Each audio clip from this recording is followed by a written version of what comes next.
হাটখোলার মল্লিক বাড়িতে জগাই মল্লিকের কনিষ্ঠ সন্তান চণ্ডিকা প্রসাদের মনে একটাই শুধু খেদ।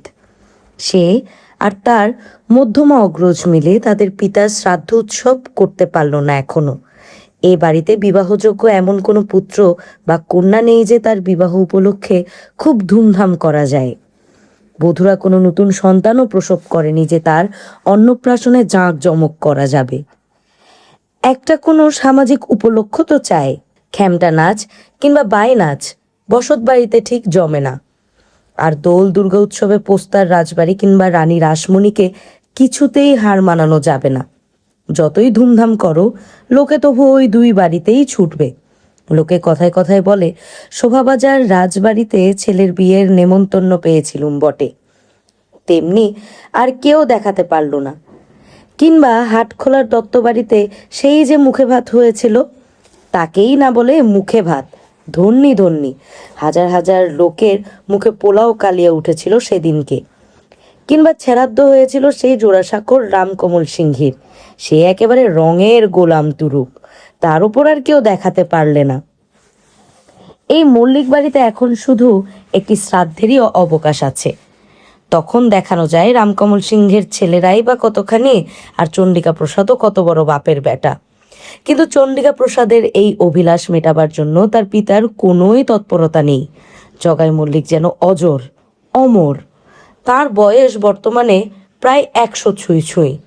তবু এখনও তিনি সজ্ঞানে সুস্থ শরীরে রয়েছেন। কানে শুনতে পান না, তার দন্তহীন মুখের বাক্য একটিও কেউ বুঝতে পারে না, তবু তিনি চলাফেরায় সক্ষম। চণ্ডিকা প্রসাদ তার বাপকে দেখে কখনো দীর্ঘ নিঃশ্বাস ফেলে এবং কখনো কখনো ক্রোধে দাঁত কর্মর করে, অবশ্য যতক্ষণ চণ্ডিকা প্রসাদ সুস্থ অবস্থায় বাড়িতে থাকে। ইদানিং এই চিন্তাটি যেন তার মস্তিষ্কে গেঁথে গেছে। এক সময় সে ক্ষিপ্ত হয়ে পিতাকে মারতে যায় আর চিৎকার করে বলে, হারামজাদা বুড়ো, বলছি যে তোর ছেড়াদ্দে দেশ শুদ্ধ কাঁপিয়ে দেব, তাও মরবিনি। আয়, আজ তোরই একদিন কি আমারই একদিন। ভৃত্যরা তৈরিই থাকে, তারা যথাসময়ে চণ্ডিকা প্রসাদকে ধরে ফেলে। বাইরে থেকে নেশায় টপভুজঙ্গ অবস্থায় বাড়িতে ফেরার সময় সে জড়িত গলায় হাঁক পাড়তে থাকে, মরেছে, বুড়োটা মরেছে। এই, যে আমায় আগে সুসংবাদ দিবি তাকে 5 মোহর বকশিস কবলাবো। মরেছে? এই, বুড়োটা কি মরেছে? সেই সময় জগাই মল্লিক দ্বিতলের বারান্দার লোহার রেলিং ধরে ঠিক 10 মেশে শিশুর মতো পা বেঁকিয়ে নাচে আর মুখ দিয়ে ম ম ম শব্দ করে। একদিন জুড়ি গাড়ি থেকে চণ্ডিকা প্রসাদকে কয়েকজন ভৃত্য মিলে ধরাধরি করে নামালো। তার বাহক জ্ঞান নেই, কিন্তু সমস্ত শরীরটা তর্কা রোগীর মতো কাঁপছে আর গ্যাজলা বেরোচ্ছে মুখ দিয়ে। এক যবনী বেশ্যার বাড়িতে নাচের পাল্লা দিতে গিয়ে চণ্ডিকা প্রসাদ চেতন হারিয়ে মাটিতে পড়ে যায়। সেই থেকে তার জ্ঞান ফেরেনি। এই গৃহে এমনই অব্যবস্থা যে কে কার চিকিৎসা ব্যবস্থা করবে তারও ঠিক নেই। জগাই মল্লিকের মধ্যম পুত্র কালিকা প্রসাদই গৃহকর্তা, কিন্তু বিলাসিতা ও রঙ্গতামশাই তিনিও কম যান না। তবে কালিকা প্রসাদের একটি অত্যন্ত গুণ আছে, তিনি মত্ত অবস্থায় কখনো গৃহে আসেন না। শহরের বিভিন্ন প্রান্তে তার একাধিক রক্ষিতালয় আছে, মাঝে মাঝে সেসব জায়গায় তিনি কিছুদিনের জন্য ডুব দিয়ে থাকেন, আবার স্বগৃহে পরিবারের মধ্যে কয়েকদিন সুস্থ অবস্থায় কাটিয়ে যান। হয়তো সেই কারণেই বিষয় সম্পত্তি সব এর মধ্যে গোল্লায় যায়নি, কিংবা জগাই মল্লিকের জ্যেষ্ঠ পুত্র কর্মবীর চিত্রপ্রসাদ এমন শক্ত বাঁধনে তাদের বিষয় সম্পত্তি বেঁধে দিয়ে গেছেন যে তার কিছু নষ্ট হবার বদলে দিন দিন যেন শ্রীবৃদ্ধিই হচ্ছে। চণ্ডিকা প্রসাদকে যেদিন অচৈতন্য অবস্থায় বয়ে আনা হয় দৈবাৎ, সেদিন কালিকা প্রসাদ গৃহেই ছিলেন। তিনি ব্যস্ত হয়ে কনিষ্ঠ ভ্রাতার চিকিৎসার জন্য বড় বড় ডাক্তার কবিরাজ আনালেন। তারা একে একে সকলেই ফিরে গেলেন মুখ গোমরা করে। ভাবগতিক দেখে মনে হয় পিতৃশ্রাদ্ধ করার সৌভাগ্য বুঝি চণ্ডিকা প্রসাদের হলো না, বরং চণ্ডিকা প্রসাদেরই শ্রাদ্ধ বুঝি তার পিতাকে দেখতে হবে। একদিন দুপুরে নিজের মহল ছেড়ে কুসুম কুমারী এলো মাঝমহলে পীড়িত খুড় শ্বশুরের অবস্থা জানতে। চণ্ডিকা প্রসাদের পত্নী দুর্গামণির সঙ্গ তার ভালো লাগে। এ বাড়িতে একমাত্র দুর্গামণির কাছেই কুসুম কুমারী দুটো মনের কথা কইতে পারে। দুর্গামণি চণ্ডিকা প্রসাদের তৃতীয় পক্ষ। কলকাতার ধনী পরিবারের একটি নিয়ম এই যে বাবুদের বাইরে যে কটি রক্ষিতাই থাকুক না কেন, বাড়িতে একটি স্ত্রী রাখতেই হবে। এক স্ত্রী মরলে আবার আরেকটি। কায়স্থ বা বৈশ্য সম্প্রদায়ের মধ্যে বহুবিবাহের বিশেষ চল নেই, কিন্তু এক পত্নী বিয়োগের পর আর একটি পত্নী আনতে কোনো দোষ নেই। তবু হয়তো মাঝের মধ্যে একদিনও রাত্রে নিজ শয্যায় শয়ন গ্রহণ করেন না, কিন্তু অন্তঃপুর শূন্য রাখা চলবে না। বাড়িতে একজন কষ্ট পেয়ে কান্নাকাটি না করলে রক্ষিতালয়ে আমোদ যেন ঠিক জমে না। ভাগ্যবানের বউ মরে। প্রতিটি নতুন বিবাহ মানেই নতুন করে অর্থ এবং অলংকার প্রাপ্তি। চন্ডিকা প্রসাদের ভাগ্য সেই হিসেবে ভালো। তার প্রথমা পত্নী মারা গেছে বিবাহের 2 বছরের মধ্যে। দ্বিতীয়া পত্নী এই গৃহে 1 বছর অবস্থান করেই আত্মঘাতিনী হয়েছিল। দুর্গামণি কান্নাকাটি কিংবা আত্মঘাতিনী হবার মতন পাত্রীই নয়। সে অতিশয় তেজস্বিনী ও আত্মসম্মান সম্পন্না যুবতী। তার পিত্রালয় ফরাসডাঙ্গায়, সেখানে সে কিঞ্চিত লেখাপড়াও শিখেছিল। তার নরাধম স্বামীকে সে প্রথম দিকে সুপথে আনবার অনেক চেষ্টা করেছিল, পারেনি। এখন সে নিজেই পারতপক্ষে তার স্বামীর মুখ দেখতে চায় না। দুর্গামণি একটি পশমী আসনে নকশা বুনছিল। কুসুম কুমারীকে দেখে বলল, আয় বস। কুসুম কুমারী জিজ্ঞেস করল, খুড়ি উনি কেমন আছেন গো? দুর্গামণি বলল, ওই একই রকম। জ্ঞান ফেরেনি? না। ডাক্তাররা কি বলে গেলেন আজ খুড়ি? ডাক্তাররা কি বলে গেছেন তা আমিও বুঝিনি, তুইও বুঝবিনি। যদি ওর নিয়তিতে থাকে তবে বাঁচবেন। ওর নিয়তি না তোমার নিয়তি? আমার নিয়তি নিয়ে আমি মাথা ঘামাই না কো। তুই তো জানিস আমি মাছ মাংস খেতে ভালোবাসি না। উনি এলেন কি গেলেন তাতে আমার ভারী এলো গেল। কুসুম কুমারীর চোখ কপালে তুলে বলল, ও মা, এ কি অলক্ষণের কথা! ছি ছি খুড়ি, এমন কখনো বলতে নেই। অন্য কেউ শুনলে কি ভাববে? দুর্গামণি ফিক করে হেসে ফেলে বলল, আমি বুঝি অন্যের কাছে বলতে গেছি? শুধু তোকেই তো বলি এসব কথা। সত্যি খুড়ি, তোমার বড্ড সাহস। দুর্গামণি মোটেই অগলা অন্তঃপুরিকারদের মতন নয়। সে বেশ লম্বা, শরীরের গড়নটিও ভালো। চণ্ডিকা প্রসাদ প্রায়ই তাকে প্রহার করে। চণ্ডিকা প্রসাদের তো গুণের ঘাট নেই। স্ত্রীকে প্রহার করাও তার বাসনা চরিতার্থ করার একটি অঙ্গ। দুর্গামণি একবার মাত্র একজন দাসীকে সঙ্গে নিয়ে গোপনে তার পিত্রালয় ফরাসডাঙ্গায় চলে গিয়েছিল। চণ্ডিকা প্রসাদ লোক পাঠিয়ে তার পত্নীকে আবার জোর করে ফিরিয়ে আনে। দুর্গামণির পিতার অবস্থা হঠাৎ পড়ে গেছে, তাই ধনী জামাইকে প্রতিহত করার ক্ষমতা তার নেই। সেবার চণ্ডিকা প্রসাদ দুর্গামণিকে খুব প্রহার করায় দুর্গামণিও উল্টে 2-1 ঘা দিয়েছিল। কুসুম কুমারী নিজের চোখে দেখেছে যে দুর্গামণি নেশায় সংজ্ঞাহীন তার স্বামীর গালে ঠাস ঠাস করে চড় মারছে। দুর্গামণির আরেকটি কাণ্ড দেখেও অভিভূত হয়ে গিয়েছিল কুসুম কুমারী। দুর্গামণি নিজের হাতে একটি পত্র লিখেছিল ঈশ্বরচন্দ্র বিদ্যাসাগরকে। সেই পণ্ডিত বিধবাদের বিবাহ দেবার জন্য সপ্তরথী ঘেরা অভিমন্যুর মতো লড়াই করছেন এবং এখন রাজদরবারে একটি আবেদন পাঠিয়েছেন। দুর্গামণি লিখেছিল, আপনার উদ্দেশ্যে 100 কোটি প্রণাম। আপনি সার্থক হইলে লক্ষ লক্ষ দুর্ভাগিনী আপনার পায়ে পূজা দিবে। আপনি অধীনার প্রণাম লন। আপনি চিরায়ু হন। নিজের হাতের একটি স্বর্ণ বলয় খুলে সেই চিঠির সঙ্গে পাঠিয়ে দিয়েছিল দুর্গামণি। কুসুম কুমারী জিজ্ঞেস করেছিল, বিধবাদের বের জন্য তুমি এত আকুল হলে কেন গো খুড়ি? দুর্গামণি বলেছিল, জিয়ন্তে মরা কথাটা শুনেছিস? আমি হলুম গে স্বামীর জিয়ন্তে বিধবা, তোর দশাও তো একই। কুসুম কুমারী দুর্গামণির পাশে বসল। দুর্গামণির বেশ আকর হাত আছে।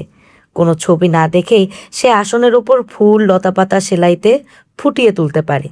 অনেকগুলি এমন সুন্দর সুন্দর আসন সে বানিয়েছে। তবে এই আসন সে কার উদ্দেশ্যে প্রস্তুত করে? কোন হৃদয়েশ্বরকে সেই আসনে বসাবে? তার কেউ নেই। দুর্গামণি জিজ্ঞেস করল, তোরটি আজ কেমন আছে? আজ তেমন চেঁচানি শুনিনি যেন। স্বামীর প্রসঙ্গ উঠলেই কুসুম কুমারী মুখখানি ম্লান হয়ে যায়। দুর্গামণির মতো তার অবস্থা নয়। কুসুম কুমারী ইচ্ছে করলেই তার পিত্রালয়ে চলে যেতে পারে। সেখানে সে আদরের কন্যা। তার বাবা তাকে নিয়ে যেতেও চান এবং তার স্বামী তাকে ফিরিয়ে আনবে না, সে জ্ঞানই তার নেই। কিন্তু কুসুম কুমারীর মা বলেন, ওরে কুসুম, নারীর জীবনে পতিই সব। দেখ, তুই এখনো সেবা যত্ন করে তাকে বাঁচাতে পারিস কিনা। তাকে ছেড়ে তুই এখানে থাকলে তোকে যে সারা জীবন দগ্ধাতে হবে। কুসুম কুমারী বলল, তিনি আজ সকাল থেকেই ঘুমুচ্ছেন। দুর্গামণি বলল, ভালো, ঘুমোনোই ভালো। আমার এক এক সময় মনে হয় তুই ওই পাগলের কাছে কাছে থেকে তুইও না এক সময় পাগল হয়ে যাস। ও কথা বলো না খুড়ি, আমার ভয় করে। তোকে তো আমি ভয়ই দেখাচ্ছি। পাশের ঘরে হুড়মুড় করে একটা শব্দ হতেই চমকে উঠল দুজনে। তারপর ছুটে গেল সেদিকে। ঘোরের মধ্যে পাশ ফিরতে গিয়ে পালঙ্ক থেকে নিচে পড়ে গেছে চণ্ডিকা প্রসাদ। যদিও মেঝেতে পুরু গালিচা পাতা, কিন্তু পালঙ্কটিও বেশ উঁচু, নিশ্চয়ই খুব লেগেছে। চণ্ডিকা প্রসাদ অবশ্য মুখ দিয়ে কোনো শব্দ উচ্চারণ করেননি, চোখও মেলেননি। কুসুম কুমারী ব্যাকুলভাবে বলে উঠল, খুড়ো ঠাকুর পড়ে গেছেন। ও খুড়ি, ধরো ধরো, তোমাতে আমাদের তুলে দেই। দুর্গামণি কড়া গলায় বলল, দাঁড়া, এই ছুঁবি না। কত 5 জাতের মেয়ে মানুষ ওকে ছোঁয়, 7 জন্মে চান করে না। ওকে ছুঁতে আমার ঘেন্না করে। কুসুম কুমারী বিস্ময়ে একেবারে কাঠ হয়ে গেল। তারপর সে বাইরে বেরিয়ে গলা চড়িয়ে ডাকলো, চন্দন বিলাসী, চন্দন বিলাসী। দুর্গামণির নিজস্ব দাসীটি ডাক শুনে উপস্থিত হতেই সে বলল, জেদো আর মেদোকে ডেকে নিয়ে আয়, বাবু পড়ে গেছেন, তুলতে হবে। জেদো আর মেদো এই বাবুর পেয়ারের চাকর, তাদের কাছাকাছি থাকার কথা সব সময়, কিন্তু তক্ষুনি খোঁজাখুঁজি করে তাদের পাওয়া গেল না। শেষ পর্যন্ত দেউরির বাইরে থেকে ধরে আনতে হলো তাদের। তারা সেখানে বসে গাঁজা টানছিল। ততক্ষণ মেঝেতেই পড়ে রইল চণ্ডিকা প্রসাদ। দুর্গামণি তার পাশে এসে একবার নাড়ি দেখল না পর্যন্ত। তবু 70-এর মুখে ছাই দিয়ে চণ্ডিকা প্রসাদ ধীরে ধীরে সুস্থ হয়ে উঠতে লাগলো। চণ্ডিকা প্রসাদের বয়স এখন 40। তার জীবনে এখনো অনেক কিছু বাকি আছে। অতি অল্প বয়স থেকেই সে কুসঙ্গে পড়েছে ও সুরা ও নারীতে মজেছে বলে জীবনের অন্য কোনো ভালো দিকের কথা সে জানেই না। সে জানে না স্নেহ মমতার মূল্য। সামান্য বিদ্যা শিক্ষাও করেনি বলে সে নিজের ঘেরাটোপের বাইরে জগতের কথা কিচ্ছু জানে না। সে শুধু জানে টাকা ছড়াতে পারলে কিছু লোক সবসময় ঘিরে থাকে ও নানাভাবে খাতির করে। যত টাকা ছড়াও তত বেশি খাতির। যতদিন তার চলাফেরার ক্ষমতা ঠিক মতো হলো না, ততদিন সে দুর্গামণিকে নানাভাবে জ্বালাতন করলো। 24 ঘন্টার মধ্যে 1000 গন্ডা হুকুম। কোনো মানুষকে সুস্থির হয়ে বসে থাকতে দেখা তার পছন্দ হয় না। বেশ কয়েক বছরের মধ্যে সে দুর্গামণির সঙ্গে এতদিন একটানা থাকেনি। দুর্গামণি তার কাজ ঘেঁষতে চায় না বলে সে প্রথমে বিস্ময়, তারপর ক্রোধ প্রকাশ করতে শুরু করে এবং হুমকি দেয়, দেখিস মাগি, তোর তেজ ভাঙবো, আমি আরেকটা বিয়ে করব। একদিন মদ্যপান না করে সে থাকতে পারে না। সেই ব্যক্তি পুরো 11 দিন গলায় এক বিন্দু ঢালেনি। চিকিৎসকদের কড়া নির্দেশ। তার কাছে যেন কোনো ক্রমেই সুরা না পৌঁছায়। অবশেষে যদু আর মেদোর সঙ্গে ষড়যন্ত্র করে 10 দিনের মাথায় সে একটি সুরার বোতল হস্তগত করলো এবং তা থেকে কাঁচা চুমুক দিয়ে অনেকখানি টেনে নিল একসঙ্গে। সুরা নয়, যেন জাদু। তাতেই সে আবার জেগে উঠল শেরের মতো, রীতিমতো একটি হুঙ্কার দিল পর্যন্ত। তখনই সে বেরুবে।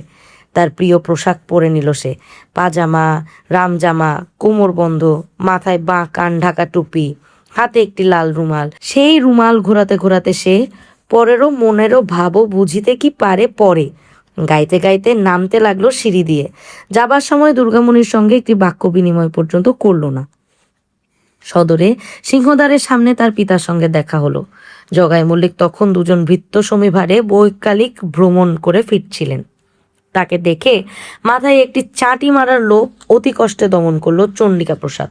শুধু রোষক শায়িত নেত্রে তাকিয়ে বলল, ভেবেছিলে আমিই আগে পটল তুলবো? বড় মজা না? তারপর থেকে চণ্ডিকা প্রসাদের নিয়মিত জীবনযাত্রা শুরু হলো। সেই 2-3 দিন অন্তর করে চূড়ান্ত নেশাগ্রস্ত অবস্থায় বাড়ি ফেরার টাকা খোঁজে। এর মধ্যে বৈচিত্র্য কিছু নেই। কয়েকদিন পর আর একটি বৈচিত্র্য ঘটালো কুসুম কুমারীর স্বামী অঘোরনাথ। বড় পরিতাপের বিষয় এই যে এই পরিবারের সর্বশ্রেষ্ঠ সন্তানটি উন্মাদ। অঘোরনাথ জ্ঞান পিপাসু মেধাবী যুবক ছিল। কাকাদের ভ্রষ্টাচার তাকে একটু স্পর্শ করতে পারেনি, কিন্তু ধর্ম উন্মাদনায় বিঘ্ন ঘটায় সে মস্তিষ্ক ঠিক রাখতে পারল না। অঘোরনাথ গোড়ার দিকে থাকতো চুপচাপ, কোনো কথা না বলা কিংবা আপন মনে অর্থহীন শব্দ উচ্চারণই ছিল তার রোগের লক্ষণ। কিছুদিন হলো সে হিংস্র হয়ে উঠেছে। দীর্ঘকায় সুপুরুষ সে, শরীরে দারুণ শক্তি। একটি বৃত্তের গলা টিপে তাকে প্রায় হত্যাই করেছিল একদিন। তার থেকেও ভয়াবহ কথা, সে একদিন তার ঘুমন্ত জননীকে পাঁজা কোলে করে তুলে 3 তলা থেকে ছুঁড়ে ফেলতে গিয়েছিল নিচে। সেদিন একটা কেলেঙ্কারি হয়ে যেত আর একটু হলে। অঘোরনাথকে এখন লোহার শিকল দিয়ে বেঁধে রাখা হয়। বাড়িতে একটি অতি বৃদ্ধা দাসী ছাড়া সে আর কারুকে চিনতে পারে না। সেই দাসীটিই তাকে প্রত্যহ দুবেলা খাইয়ে দেয়।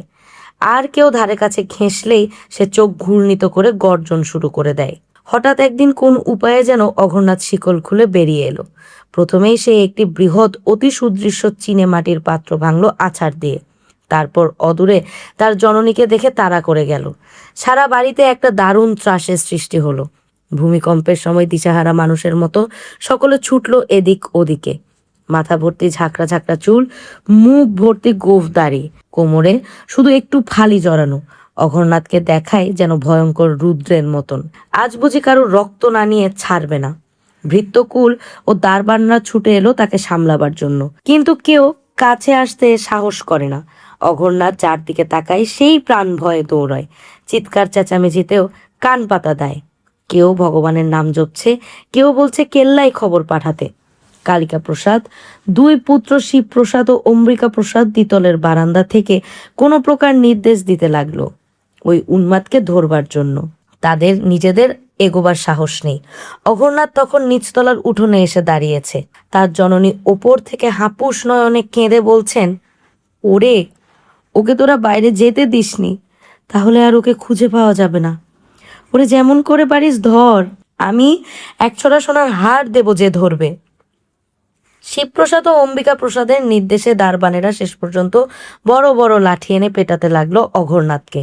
দাঁড়িয়ে দাঁড়িয়ে সে মার খেতে লাগলো এবং গজরাতে লাগলো। একটা সুবিধা এই যে মনুষ্যত্বের প্রাণীদের মতন অঘরনাথ কোনো অস্ত্র ধারণ করতে ভুলে গেছে। কোনো এক ভোজপুরীর হাতের লাঠি যদি কেড়ে নিয়ে সে রুখে দাঁড়াতো তাহলে অনেকেই ঘায়েল হতো। তার বদলে মার খেতে খেতে সে এক সময় পড়ে গেল মাটিতে। তখন 10-12 জন মিলে তাকে চেপে ধরে আবার শিকল নিয়ে এসে বাঁধল। অঘরনাথকে শিকল বাঁধা অবস্থায় টানতে টানতে ফিরিয়ে আনা হলো তার কক্ষে, যেন বিরাট একটা যুদ্ধ জয় করা গেছে। এইভাবে স্বস্তির নিঃশ্বাস ফেলল সকলে। শুধু বিনিয়ে বিনিয়ে কাঁদতে লাগলেন অঘরনাথের জননী। তিনি কপাল চাপড়ে চাপড়ে বলতে লাগলেন, কি কুক্ষণেই তোকে আমি নিষেধ করেছিলাম বাপ আমার। আমি কি কুগ্রহ, তুই ব্রহ্ম হ, কেরেস্তান হ, তোর যা খুশি, শুধু একবার সাদা চোখ মেলে চা, আমায় একবার মা বলে ডাক। অঘোর বাপ আমার, একবার চেয়ে দেখ। তার পাশে পুত্তুলির মতো দাঁড়িয়ে রয়েছে কুসুম কুমারী। তার যেন কথা বলারও শক্তি নেই। অঘরনাথ যদি তাকে তাড়া করে যেত তবে সে বুঝি পলায়ন করতেও পারত না। তার স্বামীকে সকলে মিলে যখন বাঁশ পেটাক করে মারছিল তখন সেও শিউরে শিউরে উঠছিল। কুসুম কুমারী যেন আর সহ্য করতে পারছে না। শাশুড়ির কান্না শুনতে শুনতে কুসুম কুমারীরও যেন একসময় মতিভ্রম হলো। সে হঠাৎ দৌড়ে গিয়ে ঝাঁপিয়ে পড়ল তার স্বামীর শিকল বাঁধা পায়ের ওপর। সেখানে মাথা টুকতে টুকতে সে বলতে লাগলো, আপনি ভালো হয়ে উঠুন, আপনি ভালো হয়ে উঠুন, হে ঠাকুর, উনাকে ভালো করে দাও। অঘরনাথ চোখ মেলে দেখলো একবার। সেই চোখে বিস্ময়, ভাবখানা যেন এ আবার কে। বেশ কিছুক্ষণ সে কুসুম কুমারীকে দেখলো। তারপর পায়ের উপর যেন কোনো পোকামাকড় পড়েছে এই ভঙ্গিতে সে দু পায়ে সজোরে ঝাঁকুনি দিল একবার। তাতেই কুসুম কুমারী ছিটকে গিয়ে দেয়ালের কাছে পড়ল এবং দেয়ালে ঠুকে তার মাথা ফেটে গেল। তখন ধরাধরি করে নিয়ে যাওয়া হলো কুসুম কুমারীকে। অনেক পরে কুসুম কুমারী সুস্থ হয়ে যখন ভালোভাবে চোখ মেলল তখন দেখলো তার শিয়রের কাছে বসে আছে দুর্গামণি। সে কুসুম কুমারীর সারা গায়ে নরম হাত বুলাচ্ছে। কুসুম কুমারীকে চোখ মেলতে দেখে দুর্গামণি উঠে গিয়ে ঘরের আরগল বন্ধ করলো। তারপর ফিরে এসে শয্যার উপর আবার বসে সে উষ্ণ স্বরে বলল, তুই ওর পায়ে পড়তে গেলি কেন? কুসুম কুমারী কোনো উত্তর দিতে পারল না। দুর্গামণি আবার বলল, বল, চুপ মেরে আছিস কেন, বল। কুসুম কুমারী ধীরে ধীরে বলল, কি জানি খুড়ি, মাথাটা কেমন যেন গুলিয়ে গেল। বলেছিলুম না, ওই পাগলের সঙ্গে থাকতে থাকতে তুইও একদিন পাগল হবি। শোন, আমি একটা কথা বলবো, তুই করতে পারবি? কুসুম কুমারী তার নীল কোমল ছল ছল চক্ষু দুটি স্থাপন করলো দুর্গামণির মুখে। একদিন ওকে বিষ খাইয়ে দে কুসুম, সব জ্বালা জুড়ুক। আমার কাছে বিষ আছে, তুই খাওয়াতে পারবি? তুমি কি বলছো এসব খুড়ি? ঠিকই বলছি, ও পাগল আর কোনোদিন ভালো হবে না। তুই বিধবা হ, তোর আমি আবার বিয়ে দেব। তোর জন্যই তো আমি সাগরকে চিঠি দিয়েছি। আমি তো 20-তে বুড়ি, আমার জীবন শেষ, কিন্তু তোর অল্প বয়স। খুড়ি, বুকে সাহস আন কুসুম, ভালো করে বাঁচতে শেখ। মাতাল পাগল এদের সঙ্গে কেন আমরা ঘর করব? আমাদের স্বাদ আহ্লাদ নেই? আমি সব সময় বিষ কাছে রাখি। কারুকে আমি ভয় পাই না। তোকে যা বললুম পারবি? পাশ ফিরে দুর্গামণির কোলে মাথা গুজে কুসুম কুমারী ফুপিয়ে ফুপিয়ে বলতে লাগলো, অমন কথা বলো না খুড়ি, ওসব কথা শুনলেও যে পাপ। রানী রাসমণির জেদ শেষ পর্যন্ত রক্ষিত হয়েছে। এক শ্রেণীর ব্রাহ্মণদের বিরোধিতা সত্ত্বেও তিনি দক্ষিণেশ্বরের মন্দির প্রতিষ্ঠা করেছেন মহাসমারোহে। সমারোহ মানে কি তেমনটি আর কেউ কখনো দেখেনি। বাংলায় ধনী ব্যবসায়ী ও জমিদার তো কম নেই, কিন্তু আর কেউ এত বৃহৎ দেবালয়ের প্রতিষ্ঠাও করেননি। এরকম বিপুল উৎসবের আয়োজনও কেউ করতে পারেননি। শুধু অর্থ থাকলেই তো হয় না, সেই অর্থ ব্যয় করার মতো অন্তঃকরণও থাকা দরকার। রানী রাসমণি দাপটের সঙ্গে হিন্দু দেবদেবীর এই মন্দির সমষ্টি প্রতিষ্ঠিত করলেন এমন একটি সময়ে যখন হিন্দু ধর্ম নানা দিক থেকে বহু রকম আক্রমণে পর্যদুস্ত। অনেক হিন্দু শাস্ত্র ও সংস্কৃত গ্রন্থ অবলুপ্ত হয়ে গিয়েছিল প্রায়। ইংরেজ পণ্ডিতগণই তা উদ্ধার করেন। আবার এক শ্রেণীর ইংরেজ সেই সব শাস্ত্র ঘেটেই প্রমাণ করতে চান যে হিন্দু ধর্মের মধ্যে কত রকম বর্বর প্রথা ও বিশ্বাস রয়েছে। খ্রিস্টান মিশনারিরা হিন্দু ধর্মের অকাট্য সব দোষ তুলে ধরছেন ভারতবাসীর সামনে এবং সেই সুবাদে তাদের আকৃষ্ট করছেন হিন্দু ধর্ম গ্রহণ করতে। অন্যদিকে ব্রাহ্মরাও হিন্দু ধর্মের নানান ত্রুটির কথা প্রচার করছেন। দেবদেবীরা তাদের চক্ষে পুতুল মাত্র এবং এই পুতুল পূজা তাদের কাছে দু চক্ষের বিষ। শুধু কি তাই, সম্প্রতি তারা এমনও ঘোষণা করেছেন যে বেদ অপৌরুষের নয় এবং বেদ বাক্যমাত্রই অভ্রান্ত নয়। হিন্দু ধর্মের পরম পবিত্র গ্রন্থের প্রতি এই আঘাত হেনে ব্রাহ্মরা আরও দূরে সরে গেলেন। শিক্ষিত ব্যক্তিরা প্রায় সকলেই হিন্দু ধর্মের কুসংস্কার এবং অনৈতিক প্রথাগুলি সম্পর্কে ঘৃণাবোধ করেন। এই কি সেই মহান ধর্ম যা স্বামীর মৃত্যুর পর স্ত্রীকে পুড়িয়ে মারার বিধান দেয়? এই ধর্মে পুরুষের বহুবিবাহ প্রশস্ত, কিন্তু নারী যদি 6-7 বছরেও বিধবা হয় তাহলেও তাকে সারা জীবন বঞ্চিত অসহদিনাদিপাত করতে হয়। এই সেই ধর্ম যেখানে একজন মানুষ বিদ্যায় বুদ্ধিতে অন্যের চেয়ে উচ্চ হলেও শুধু সে জন্মের কারণে শূদ্র বলেই ব্রাহ্মণ ইত্যাদি জাতির সঙ্গে এক আসনে বসতে পারবে না। এই সেই ধর্ম যে ধর্মে মানুষ মুসলমান চাষির শ্রমে ফলানো ধান অম্লান বদনে আহার করবে, কিন্তু মুসলমানের হাতের ছোঁয়া জল পান করতে পারবে না।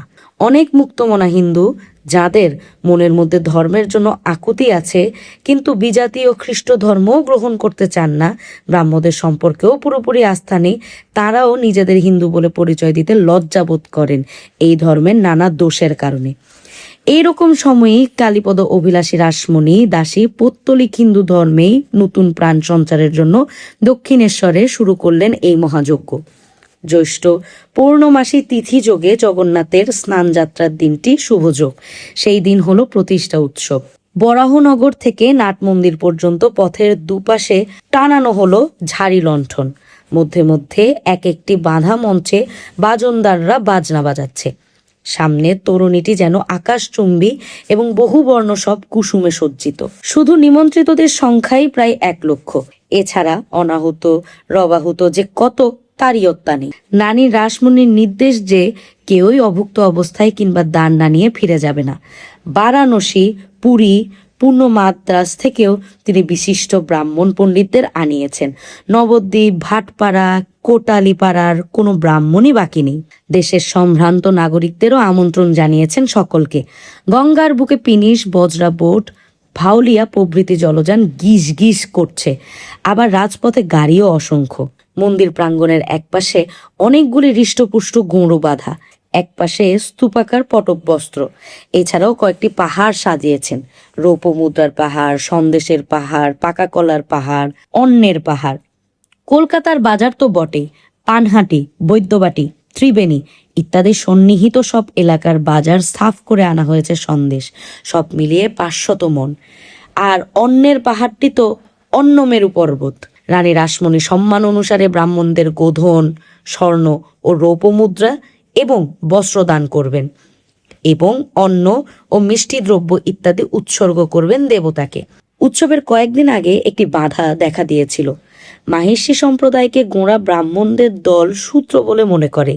সেই শূদ্র প্রতিষ্ঠিত মন্দিরকে ব্রাহ্মণরা অশাস্ত্রীয় বলে ঘোষণা করেছিল। তারপর ঝামাপুকুর টোলের রামকুমার পণ্ডিতের বিধান মতো দেবালয়টি রানী রাসমণি তার গুরুদেবের নামে আগে উৎসর্গ করাই সে সংকট থেকে উত্তীর্ণ হওয়া গিয়েছিল। কিন্তু ওই মন্দিরের প্রতিদিনের পূজারী হবেন কে? কোনো শাস্ত্রজ্ঞ পণ্ডিতই শূদ্রের বেতনভুক পূজারী হতে সম্মত হলেন না, সামাজিক অপবাদের ভয়ে। শেষ পর্যন্ত রানী রাসমণির নির্দেশে তার জামাতা মথুর ওই রামকুমার চট্টোপাধ্যায়কেই স্বনির্বন্ধন অনুরোধ করলেন মন্দিরের পূজার ভার গ্রহণ করার জন্য। সব ব্রাহ্মণই পূজারী নয়, বঙ্গে ভট্টাচার্যরাই বংশানুক্রমিক পূজারী। চট্টোপাধ্যায় বংশীয় রামকুমার রানীর প্রস্তাবে কিছু দ্বিধা করেছিলেন প্রথমে। জীবিকার জন্য তিনি কামারপুকুর থেকে এসে কলকাতার ঝামাপুকুরে টোল খুলেছিলেন। পিতৃবিয়োগের পর রামকুমারের ওপরেই সংসারের ভার বর্তেছে। অধ্যাপনা ছেড়ে তিনি বেতনভুক্ত পূজারী হবেন। এদিকে রানী রাসমণি মন্দির প্রতিষ্ঠার দিন পর্যন্ত ঘোষণা করে ফেলেছেন। পুরোহিতের অভাবে সে সব পণ্ড হয়ে যায়। রামকুমার শেষ পর্যন্ত রাজি হয়ে গেলেন। নিয়তি নির্বন্ধে রামকুমারী হলেন মন্দির প্রতিষ্ঠার দিনের হোতা। সঙ্গে তার ছোট ভাই গদাধর। তার বয়স এখন 19। গদাধর বড় লাজুক প্রকৃতির। গ্রাম থেকে এসে এখনো সে এখানকার লোকজনদের সঙ্গে ঠিকমতো মিশতে পারে না। বারাণসীর পটপ্রস্থ পরে রামকুমার পূজায় নিরত। একপাশে হাত জড়ো করে চক্ষু মুদে বসে আছে রানী রাসমণি, তার মুখখানি ভক্তি ও তৃপ্তির ভাবে বিভোর। অন্যদিকে বসে আছে যুবক গদাধর। মানুষের ভিড়ে হারিয়ে যাবার ভয়ে সে জ্যেষ্ঠ ভ্রাতার পাশ ছাড়েনি একবারও। তার দুই চোখ বিস্ময়াবিষ্ট। এত মানুষ, এত দ্রব্য, আর নবরত্নের মন্দিরটি যেন একটি পর্বত। গদাধরের এক ভাগ্নীয় হৃদয়ও এসেছে সঙ্গে। সে বয়োকনিষ্ঠ হলেও গদাধরের চেয়ে অনেক চটপটে। সে ঘোরাঘুরি করছে চতুর্দিকে। যানবাজারের মার পরিবারের সঙ্গে জোড়াসাঁকোর সিংহ পরিবারের সম্পর্ক অনেক দিনের। তাই সিংহ পরিবারকে রাসমণি বিশেষভাবে আমন্ত্রণ জানিয়েছেন দক্ষিণেশ্বরের উৎসবে যোগদান করার জন্য। নিমন্ত্রণ রক্ষা করতে হবে নবীন কুমারকেই। তবে সে একা আসেনি, জননী বিম্ববতীকেও সঙ্গে এনেছে। বিম্ববতী গৃহ থেকে নির্গত হতেই চান না। পূর্ণিমা অমাবস্যায় শুধু একবার করে যান গঙ্গা স্নানে, তাও ঘেরাটোপ পালকিতে, এবং সেই পালকি সমেতেই তাকে জল ডুবিয়ে আনা হয়। নবীন কুমার অনেকবার বলেছে তাকে কোনো তীর্থ দর্শন করে আসতে, কিন্তু বিম্ববতী তাতে সম্মত নন। পুত্র মুখ দর্শন না করে তিনি একদিনও থাকতে পারবেন না। নবীন কুমার বলে, মা, আমি যখন মহাকাল পরিদর্শন করতে যাব তখন তুমি কি করবে? তুমিও কি আমার সঙ্গে সঙ্গে বজরায় ঘুরবে? বিম্ববতী উত্তর দেন, তোর বাবা মহাল দেখতে গিয়ে কাজ নেই, সেজন্য অনেক লোক আছে। নবীন কুমার বলে, আমার ঠিক বয়সটা হোক না, তখন দেখো চরকির মতো ঘুরবো। বিষয় সম্পত্তি নিজে না দেখলে চলে? মহাল পরিদর্শনে গিয়ে গঙ্গানারায়ণ নিরুদ্দিষ্ট হয়েছে। সে কথা ভেবে বিম্ববতীর এখনো বুক কাঁপে। তিনি ওই সব কথা শুনে নবীন কুমারের হাত চেপে ধরে ব্যাকুলভাবে বলেন, না না, তুই কখনো মহালে যাবি না। বিষয় যা আছে ঢের আছে, দূর থেকে চালালেই যথেষ্ট চলবে। নবীন কুমার মায়ের কথা শুনে হাসে। নিমতলা ঘাট থেকে বজরায় চেপে অনুকূল জোয়ারের 1 ঘন্টার মধ্যেই নবীন কুমারেরা পৌঁছে গেল দক্ষিণেশ্বরে। সদ্য দ্বীপ্রহর অতিক্রান্ত হয়েছে। উৎসব তখন তুঙ্গে। জননীকে নিজের হাতে ধরে নবীন কুমার তীরে নামালো। বিম্ববতীর মুখ ঘোমটায় ঢাকা। কোনোদিন তিনি সূর্যালোকে অচেনা মানুষের সামনে বেরোননি। এই মধ্যবয়সেও তিনি নববধূর মতো বীরাকুণ্ঠিতা। লোকের ভিড়ে পথ চলা দায়। দুলাল এবং আরো কয়েকজন কর্মচারীরা মিলে সামনে থেকে পথ সাফ করে দিতে লাগলো। নবীন কুমার তার মাকে ধরে ধরে নিয়ে এলো পূজা মণ্ডপে। গণ্যমান্য ব্যক্তিদের জন্য আলাদা ঘেরা জায়গায় বসবার স্থান নির্দিষ্ট আছে। একদিকে পুরুষ, অন্যদিকে রমণী। নবীন কুমার বিম্ববতীকে একটি গালিচা মোড়া কেদারায় বসিয়ে দিল। সে নিজে বসলো না। এক জায়গায় বেশিক্ষণ বসে থাকার মানুষ সে নয়। সে পরে আছে কোচানো ধুতি এবং লম্বা হাতার জামা, এবং পরিবারের প্রধানের চিহ্ন হিসেবে সে হাতে নিয়েছে একটি ছড়ি। আর কোনো 55 বৎসর বয়স্ক যুবককে ছড়ি লাঠি হাতে দেখা যাবে না। নবীন কুমার ঘুরে ঘুরে দেখতে লাগলো সব ব্যবস্থা। রাজা মহারাজা থেকে শুরু করে দেশের নামকরা ব্যক্তিরা প্রায় সবাই এসেছেন। নবীন কুমার খুঁজতে লাগলো একজনকে। তিনি আসেননি। তিনি নবীন কুমারের গুরু ঈশ্বরচন্দ্র বিদ্যাসাগর। সংস্কৃত কলেজের পণ্ডিতরা প্রায় সকলেই উপস্থিত। তারা রানী রাসমণির অর্থ, বস্ত্র দান গ্রহণ করছেন। শুধু অনুপস্থিত তাদের অধ্যক্ষ। নবীন কুমার ভাবলো, তিনি আসেননি কেন? তিনি কোনো জায়গা থেকে দান গ্রহণ করে না বলে? কিংবা ঈশ্বরচন্দ্রকে বোধ হয় অনেকে আজকাল ব্রাহ্মণ বলেই মনে করেন না। তিনি নাকি সন্ধ্যা আহ্নিক করেন না। কোনো ঠাকুর দেবতার পূজা করতেও কেউ কখনো দেখেনি তাকে। এ কি ধরনের ব্রাহ্মণ? তাছাড়া তিনি এখন বিধবা বিবাহের ব্যাপারে মহা ব্যস্ত।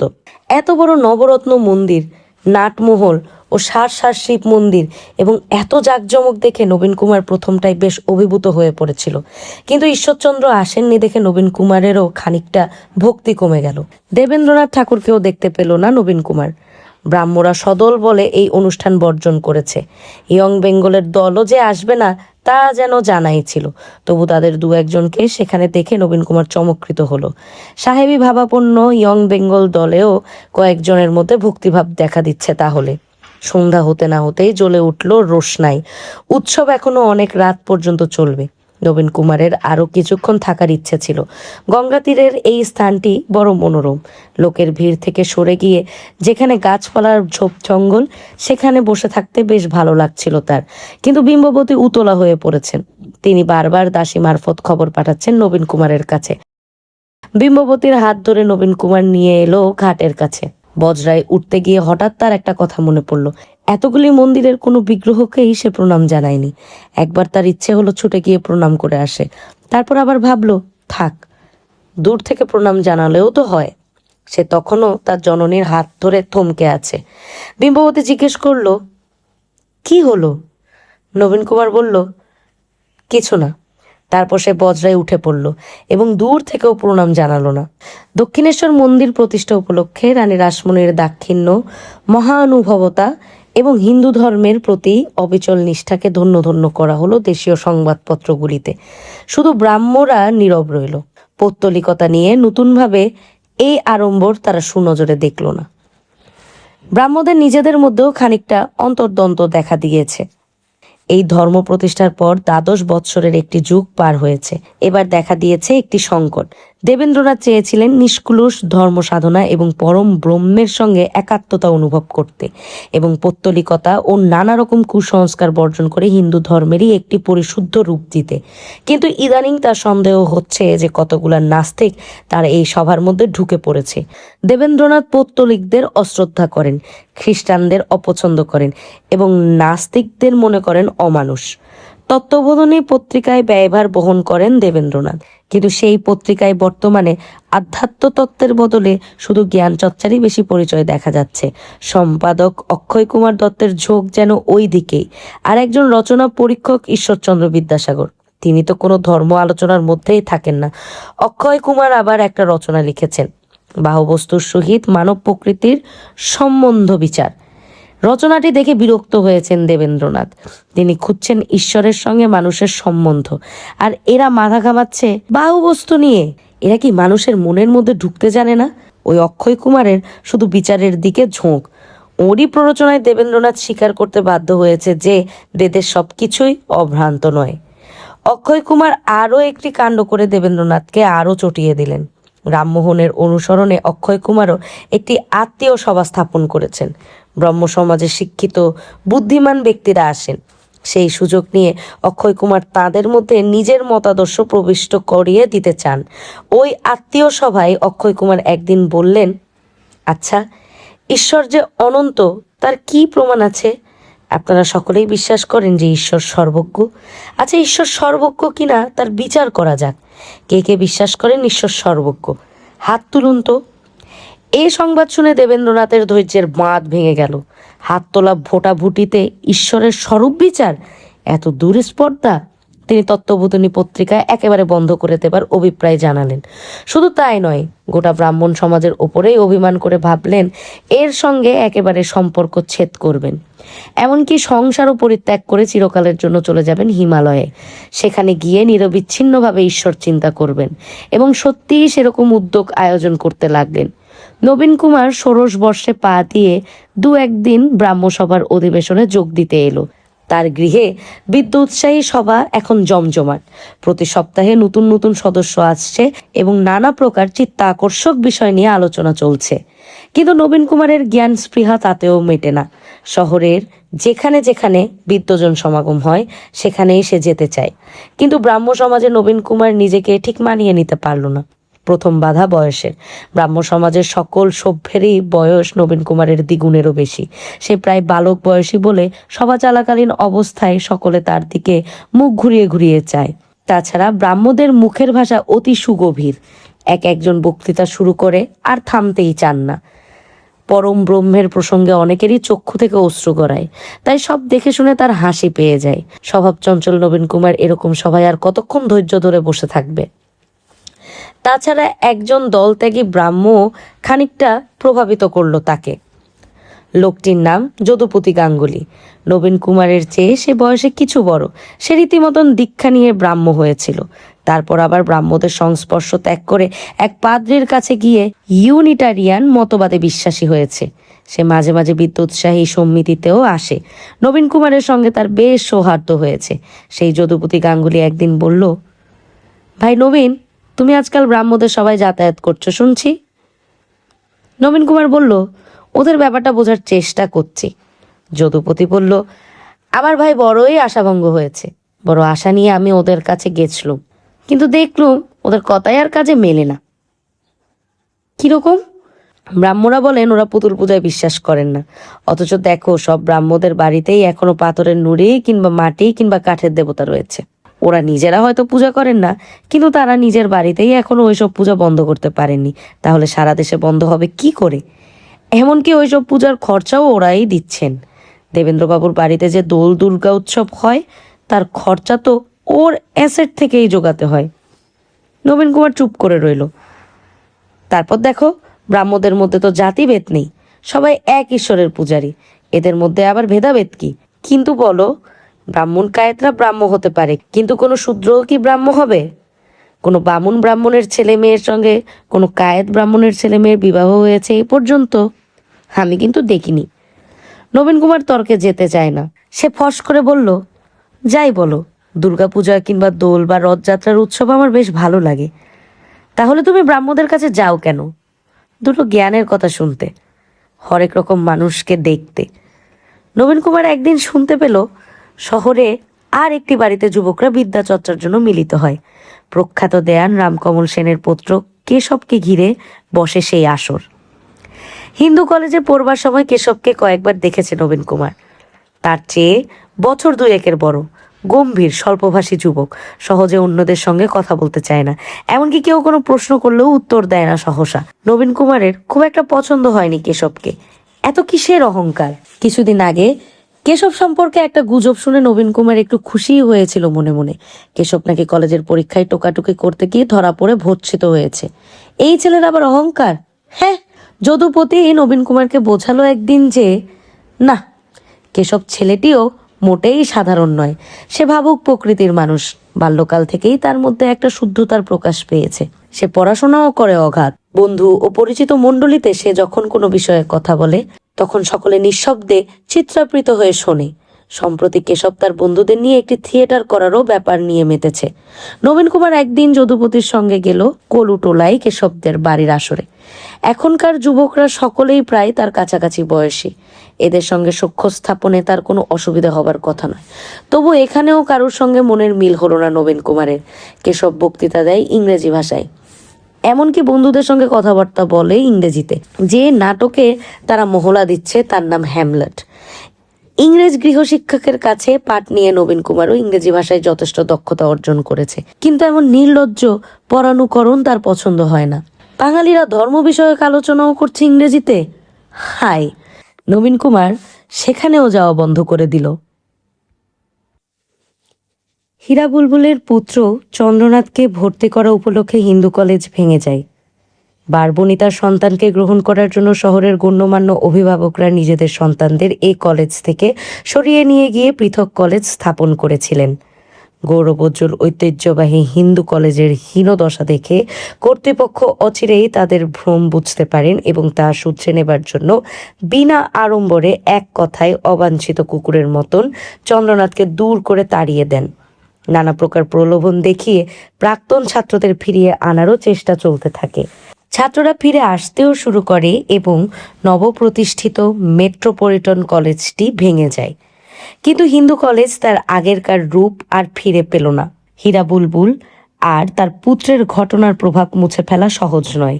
হিন্দু কলেজের নিয়ম কানুনের আমূল সংস্কার করার বিশেষ প্রয়োজনীয়তা অনুভব করলেন অনেকেই, এবং তারই পরিণতিতে হিন্দু কলেজ রূপান্তরিত হলো প্রেসিডেন্সি কলেজে। এই প্রেসিডেন্সি কলেজ চলে এলো পুরোপুরি সরকারি ব্যবস্থাপনায়। জাতি ধর্ম নির্বিশেষে সকল ছাত্রেরাই এখানে প্রবেশের সুযোগ পেল। এর স্কুল শাখাটির নাম অবশ্য রইল হিন্দু কলেজ। অন্যান্য স্থানে আরও কলেজ স্থাপিত হয়েছে এবং ছাত্র সংখ্যা দ্রুত বাড়ছে বলে প্রেসিডেন্সি কলেজকে কেন্দ্র করে কলকাতায় একটি বিশ্ববিদ্যালয় স্থাপনেরও উদ্যোগ চলতে লাগলো। হিন্দু কলেজের অনেক প্রাক্তন ছাত্রই পড়াশোনা করতে লাগলো প্রেসিডেন্সি কলেজে, কিন্তু চন্দ্রনাথের পক্ষে আর ফিরে আসা সম্ভব হলো না। এইরকম জীবন থেকে সে চলে গেছে অনেক দূরে। এর মধ্যে তার এমনই পরিবর্তন হয়েছে যে তাকে দেখে আর সহজে চেনার উপায় নেই। ক্রোধে ক্ষোভে অভিমানে সে মাতৃ সান্নিধ্য ছেড়ে অনেক আগেই পথনিবাসী হয়েছে। রাত্রিকালে যাদের মাথার উপর ছাদ থাকে না, যাদের দুবেলা নিশ্চিত অন্ন নেই, তাদের সবসময় একটা লড়াইয়ের মনোভাব রাখতে হয়। প্রায় অধিকাংশই এই লড়াই চালিয়ে যায় নিয়তির সঙ্গে। মাত্র দু একজনই বাস্তব যুদ্ধে জয়ী হয়। মায়ের কাছে চন্দ্রনাথ ছিল অতি আদরের সন্তান। ননি মাখন খাওয়া শরীর, কখনো কোনো কষ্ট ভোগ করেনি। জেদের বসে পথে নেমে আসায় সে সব রকম দুঃখ কষ্টকে অগ্রাহ্য করতে শিখেছে। পরিবেশ অনুযায়ী রূপান্তরিত হয়েছে তার শরীর। কৈশোর ছাড়িয়ে সে এখন যৌবনে উত্তীর্ণ। হঠাৎ অনেক লম্বা হয়ে গেছে, কণ্ঠস্বর বদলেছে, মাথায় বড় বড় চুল, চিবুকে দাড়ির রেখা। তার নামও এখন আর চন্দ্রনাথ না, শুধু চাঁদু, বা উচ্চারণ বৈগুণ্যে চেঁদো। প্রথম কিছুদিন সে শারীরিক পরিশ্রমের বিনিময়ে আহার সংগ্রহ করত। এখন তার থেকে সহজতর উপায় পেয়েছে। এখন তার ডেরা নিমতলা শ্মশান ঘাটে। মানুষের জীবিকার এমনই বৈচিত্র্য যে কিছু মানুষ শ্মশানে মৃতদেহগুলোকে অবলম্বন করেই চমৎকারভাবে নিজেদের বেঁচে থাকার উপাদান সংগ্রহ করে নেয়। শুধু চণ্ডাল নয়, আরও কিছু কিছু লোক থাকে যাদের উপর নির্ভর করতেই হয় মৃতের আত্মীয় স্বজনদের। কাঠ সংগ্রহ করা, পুরুত ডেকে আনা থেকে শুরু করে আরও বহুবিধ কাজ থাকে। চাঁদু এখন ছোটখাটো একটি দলের নেতা। এই নেতৃত্ব তাকে অর্জন করতে হয়েছে। বনের মহিষের পালের মধ্যে একটি করে নেতা মহিষ থাকে। কোনো আগন্তুক মহিষ দেখলেই সেই নেতা মহিষটি লড়াই করে তাকে তাড়িয়ে দেয়। কখনো বা আগন্তুক মহিষটিই জেতে এবং তারপরই সেই পালটির নেতা হয়ে যায়। দুনিয়ার সর্বত্র এই নিয়মই চলছে। নিমতলার শ্মশানঘাটে পরগাছাদের দলে চাঁদু সহজে স্থান পায়নি। বেশ কয়েকবার মার খেয়ে তাকে পালাতে হয়েছে সেখান থেকে। তারপর একদিন সে ওই দলের নেতা ফকিরের সঙ্গে মারামারি করতে করতে দুজনে একসঙ্গে গড়িয়ে পড়ে যায় জলে। সেই জলের মধ্যে ফকিরের ঘাটটা চাঁদু ঠুসে ধরে থাকে বেশ কিছুক্ষণ। ফকির সেবার মারা যায়নি বটে, কিন্তু দেখা গেল যে তার ডান হাতটি ঠুঁটো হয়ে গেছে। চাঁদু তার হাতটি এত জোরে পিছমোড়া করে ধরেছিল যে মটমট করে তার হাড় ভেঙে গেছে। এসব বৎসরখানেক আগেরকার ঘটনা। এখন চাঁদুর কোমরে একটা ছুরি গোঁজা থাকে, মাথায় লাল কাপড়ের ফেটটি বাঁধা, হাতে একটি ডাঙ্গা। ইচ্ছা করেই সে তার চেহারাটি ভয়ঙ্কর করে রেখেছে। মৃতদেহ নিয়ে কোনো একটি দল এসে পৌঁছালেই চাঁদু তার দলটি নিয়ে ঘিরে দাঁড়ায়। তার অনুমতি ছাড়া কোনো ডোমও কাছে এগোয় না। কেমন ধারার দাহ হবে, চন্দন কাঠ না জারুল কাঠ, কতখানি ঘি আর কর্পূর, 4 ঘন্টার চিতা না 6 ঘন্টার চিতা, এইসব বিষয় আগে ঠিক করে নিতে হবে চাঁদুর সঙ্গে। মৃতর গায়ে জামা কাপড়, ঘাট পালঙ্ক এসবও প্রাপ্য চাঁদুর দলের। পোস্তার বাজারে এগুলা ভালো দামে বিক্রি হয়। অবশ্য বিক্রির জন্য এসব নিয়ে চাঁদুদের পোস্তার বাজার পর্যন্ত যেতে হয় না, সেখান থেকেই নিয়মিত ফরেরা আসে। তেমন শাসালো মরা তো আর রোজ আসে না, মাসে 2 মাসে 2-1টি হেঁজি পেঁজি ধরনের লোকই বেশি মরে। তারা অল্প কাছে কোনো রকমে মুখাগ্নি করে আতপরা সব জলে ভাসিয়ে দেয়।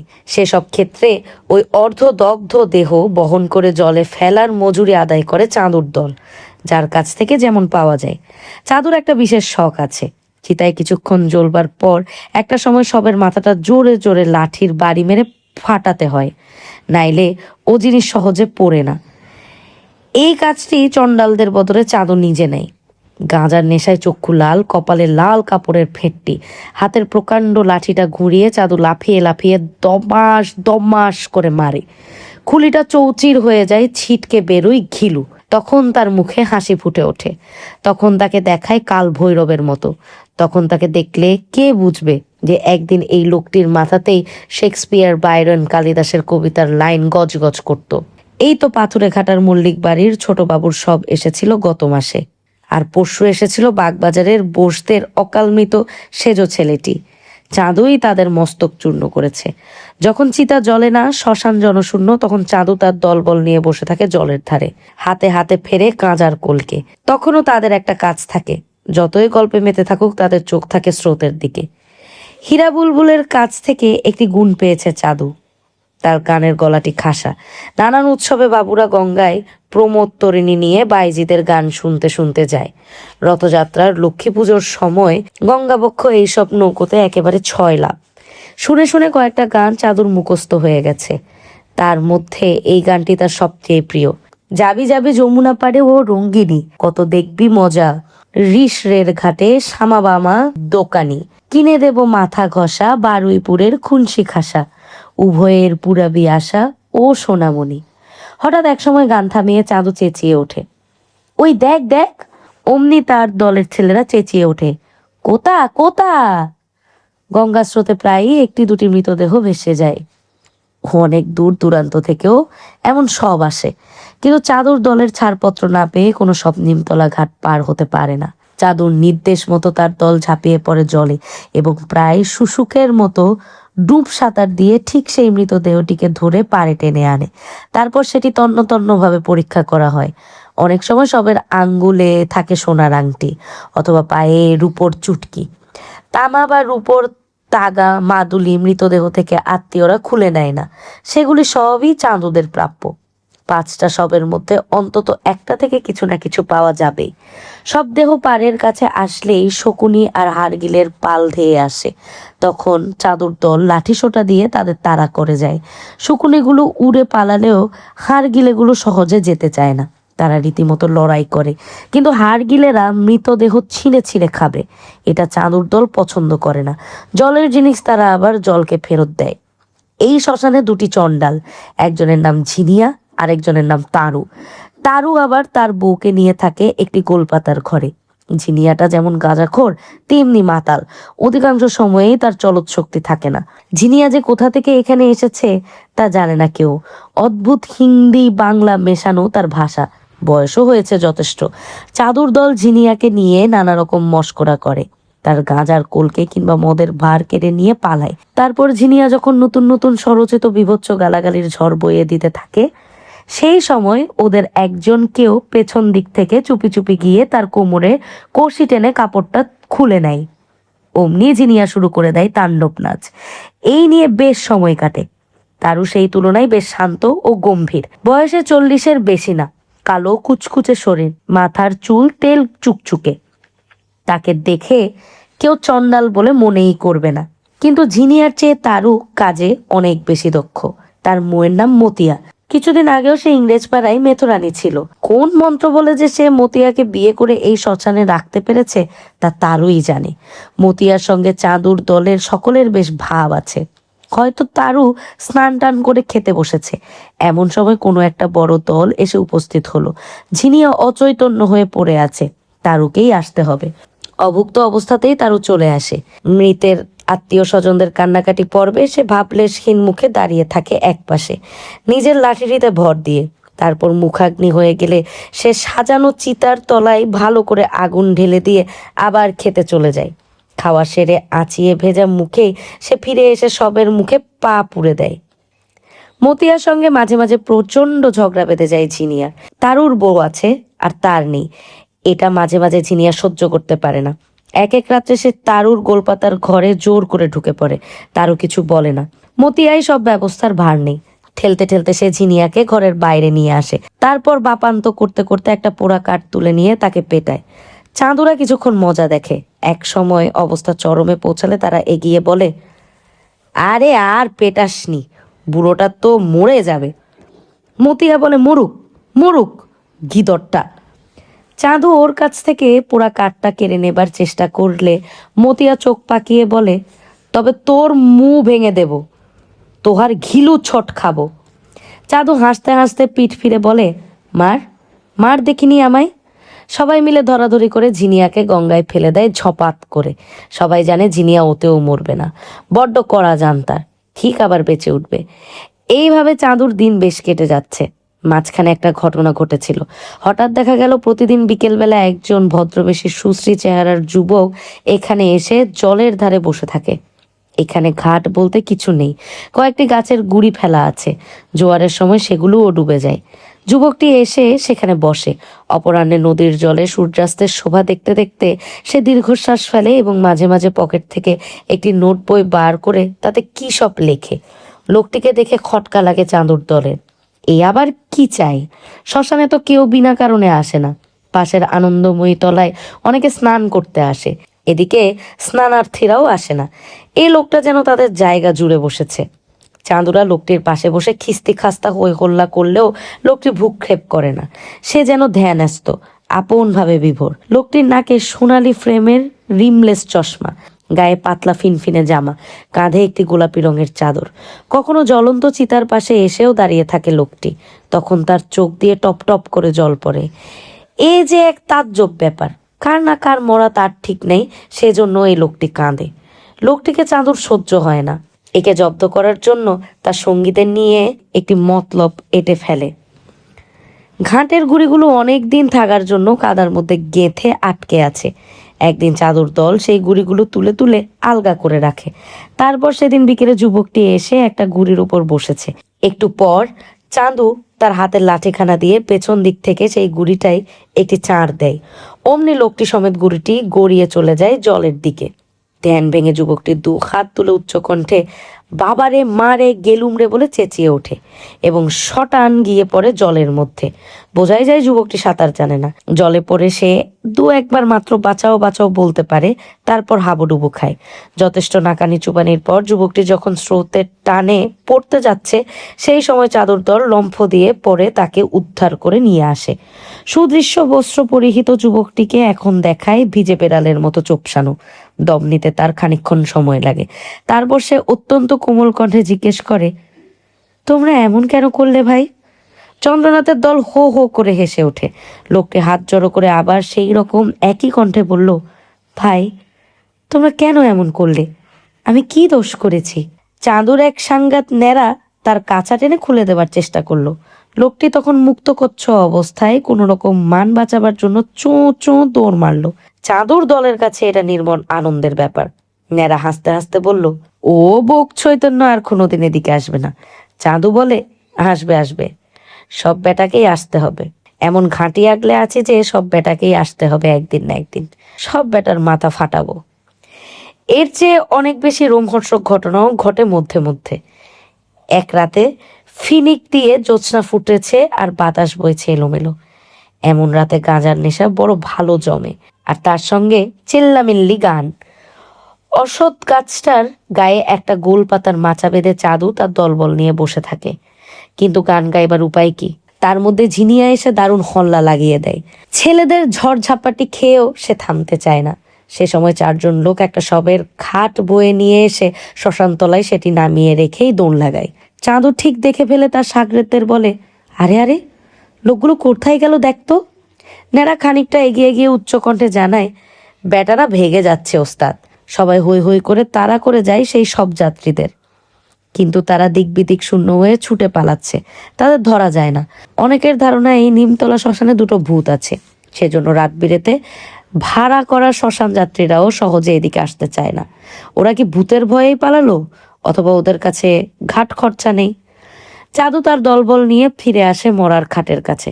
পরিষ্কার চাঁদের আলোয় দেখা যায় চাদর দিয়ে ঢাকা এক আলুলায়িত কুন্তলা গৌরবর্ণা যুবতীর মুখ। মনে হয় যেন জীবন্ত চোখ দুটি সম্পূর্ণ খোলা। চাদর মনে হলো সেই চোখ দুটি যেন তার দিকেই চেয়ে আছে।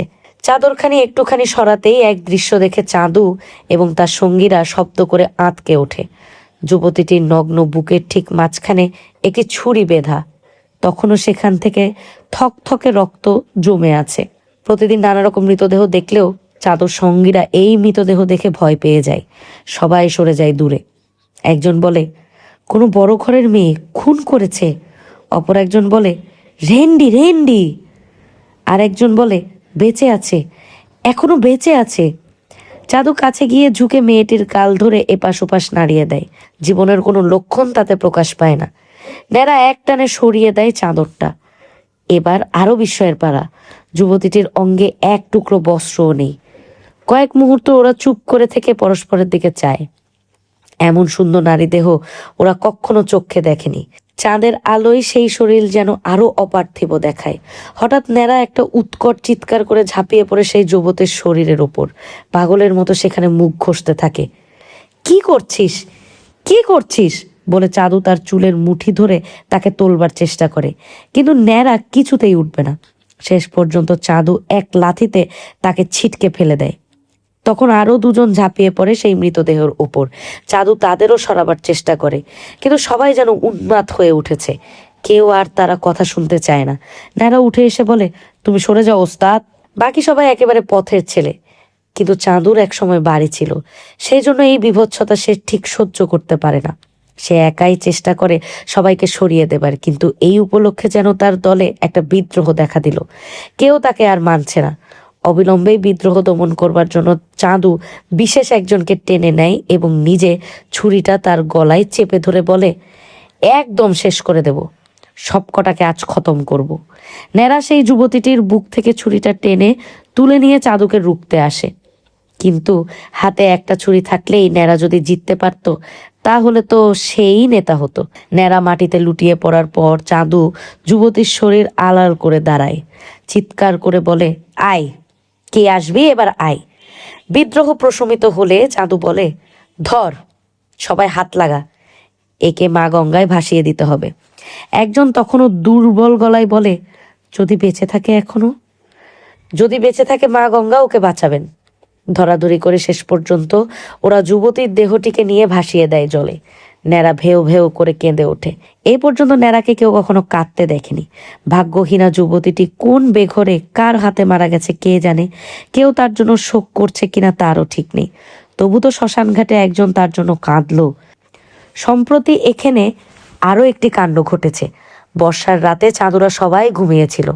সেদিন একটাও মরা আসেনি। এক সময় শোনা গেল তারুর ঘর থেকে একটা টেঁ টেঁ আওয়াজ, মুতেও যেন ভয় পাওয়া গলায় গোঙাচ্ছে। ন্যাড়া প্রথমে সেই আওয়াজে জেগে উঠে ডেকে তুলল চাঁদুকে। নিশ্চয়ই ও ঘরে হাড়গিলে ঢুকেছে। হাড়গিলেরা মারামারি করবার সময় ওই রকম আওয়াজ করে।